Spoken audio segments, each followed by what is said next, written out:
Hey y'all, this is my summary of chapter 1 through 3. I really got so many different things from all three chapters, and I'm doing my 8300 observations right now.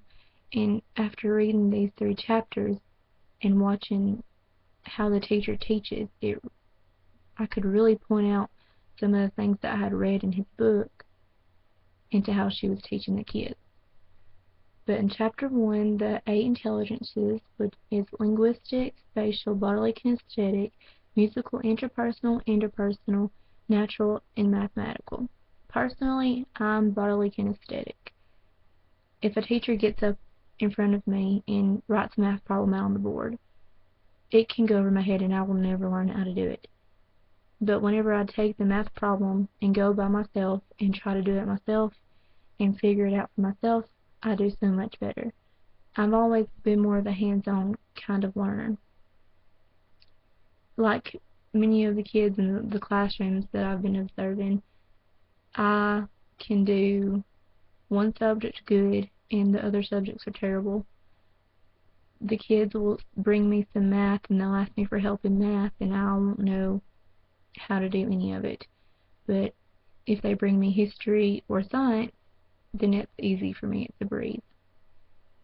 Another thing is that the teacher, like in chapter 2 when he's talking about how the kids work differently together and stuff, she puts the kids in groups on certain days. Like on one day of the week, she'll do classwork and everybody will come together as a class and talk as the class.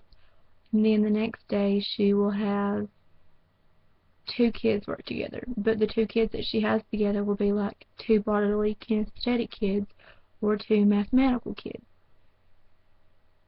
Like some kids can draw really good, and then when it comes time to sit down and read a paper, they have no clue. But they are so smart when it will come to like graphical designing or something, but when it comes to history or everyday other stuff, they can't do it. And she was really good about how she put her kids together, and that's one thing that I really learned from observing her.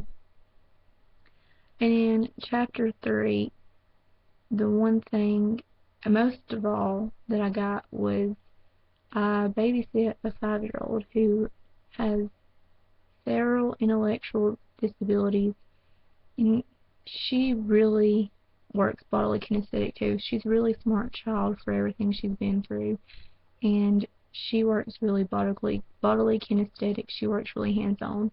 She can't really do something if you just do it for her. She has to figure out how to do it herself, and she works everything very hands-on, and she really acts out.